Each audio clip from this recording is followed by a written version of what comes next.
Manipur housik oirakliba phivam asigi matangda cabinet meepham ama athubada phamlaga chaba warep ama louragani haibagi thajaba chief minister na pirakle haina Khwairamband Keithel Apunba Member Laishram Mema phongdorakli wafam ase housik more town da oirakliba phivam asiga mari laina ngase numidang wairam Khwairamband Keithel Apunba member singna Manipur chief minister unaruraba matong paumi singna mahangna phongdokibane chief minister ga unaruba aduga mari laina mema na hai More town the Mathau Pangtu Liba State Force ke personnel sing Makhatana awafam the Tahanba Yaroi, Athubada Ahenba Security Force More town the Thazinduna, housing or riba phivam Masin Lakshin Naba Chap Chana Tenagada Bane, Maduda Ayat upon Pirakpa Kuding Mag Aikoya Tenage Haiba Wafam, Chief Minister the Tanam K. Madugi Paukumda Chief Minister na housing Aikoy Tumina Leshin Bagi Matam Natre, Manipur Kanabagi Damak Athubada Cabinet Meepham ama phamlaga, warep louragani haibagi thajaba pirakle. Member Makhatana Hai, Silongda Union Home Minister Amit Shah Lakani Hairiba Asigi Kudong Chaba Louraga,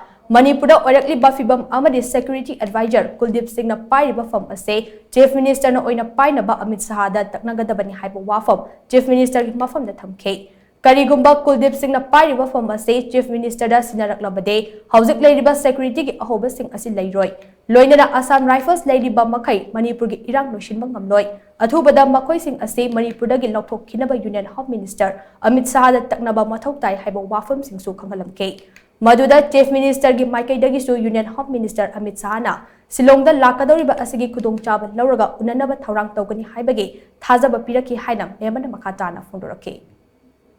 Manipur ki oreba situation sida houjik more da leiba icha isu singse kaya sini kaya hingni khangba ngamdreba tawreiba situation sina aduna ekoi governor su thamame mai aba matungda ngai khoina khamba yaro loi chakthok loi hakanda tangoi olakanda mai chakoi process khotpadi kai dongna ni tangoi do potu hen ngamoi ado sukai yaro haiba pot am su thamame dana chief minister su khoina chapchan thambada chief minister na haibire ima ai khoi su taseng namakti hujikti ai khoi na tumina lai thokai matam laitre ai din natre ai khoi iram da ijati kanana bai dong tai khoi soi khoi yoi ba huji cabinet phamaga ai khoi atuba matam da decision lam laurani atuba khoi hai huji ki home minister se Amit Shah si kano da Silong da lakani hai lagadi ai khoi Kuldip se